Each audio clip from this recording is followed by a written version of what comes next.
কোন ভিটামিনের অভাবে কি কি রোগ হয়? চলুন জেনে নেওয়া যাক এই ভিডিওর মাধ্যমে।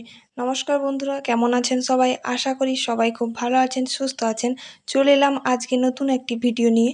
আজকে নতুন একটি টপিক আপনাদের সামনে তুলে ধরবো, তা হলো কোন ভিটামিনের অভাবে কি কি রোগ হয় এবং কি কি খাবার খেলে সেই রোগগুলোকে আমরা প্রতিরোধ করতে পারবো, সেই রোগগুলো থেকে আমরা বাঁচতে পারবো। তো চলুন বন্ধুরা, বেশি দেরি না করে ভিডিওটা শুরু করা যাক। তবে তার আগে বলি, যদি আমার এই ভিডিওটি আপনাদের হেল্পফুল মনে হয় তাহলে লাইক, কমেন্ট, শেয়ার করতে ভুলবেন না।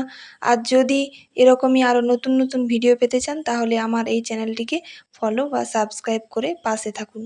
প্রথমেই বলবো ভিটামিন এ সম্পর্কে। ভিটামিন এ থেকে কী রোগ হতে পারে? ভিটামিন এ থেকে রাতকানা সহ আরও বিভিন্ন চোখের রোগ হতে পারে। এবার বলি ভিটামিন এ কোন কোন খাবারের মধ্যে পাওয়া যায়।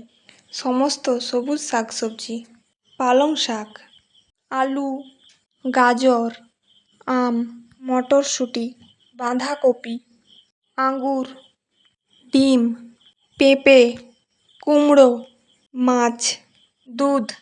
এবার বলি ভিটামিন ডি এর অভাবে কি কি রোগ হয়। ভিটামিন ডি এর অভাবে বাচ্চাদের রিকেট রোগ হয় এবং বড়দের বিভিন্ন হাড়ের রোগ হয়। এবার বলি ভিটামিন ডি যুক্ত খাবারগুলোর নাম। ডিম, মাশরুম, দুধ, ছাগলের মাংস, পেঁপে, আম। এবার বলি ভিটামিন সির অভাবে কি কি রোগ হয় এবং ভিটামিন সি যুক্ত খাবারগুলোর নাম। ভিটামিন সির অভাবে স্কারভি এবং আরও অন্যান্য দাঁতের রোগ হয়।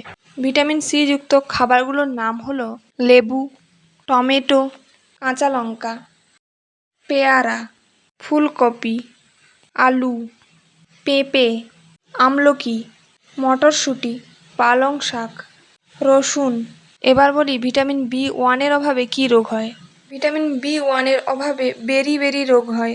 ভিটামিন বি ওয়ান যুক্ত খাবারগুলি হলো বাঁধাকপি, আপেল, তরমুজ, আনারস, লেবু, মুরগির মাংস।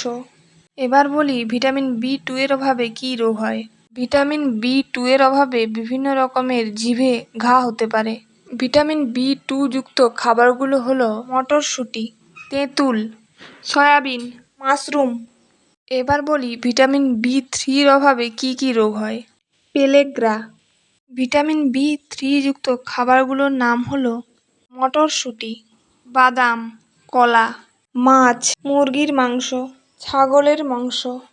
এবার বলি ভিটামিন বি সিক্সের অভাবে কি কি রোগ হয়। ভিটামিন বি সিক্সের অভাবে বিভিন্ন রকমের আলসার হয়ে থাকে। ভিটামিন বি সিক্স যুক্ত খাবারগুলোর নাম হলো মাছ, আলু, পালং শাক, ফুলকপি, রসুন, কলা।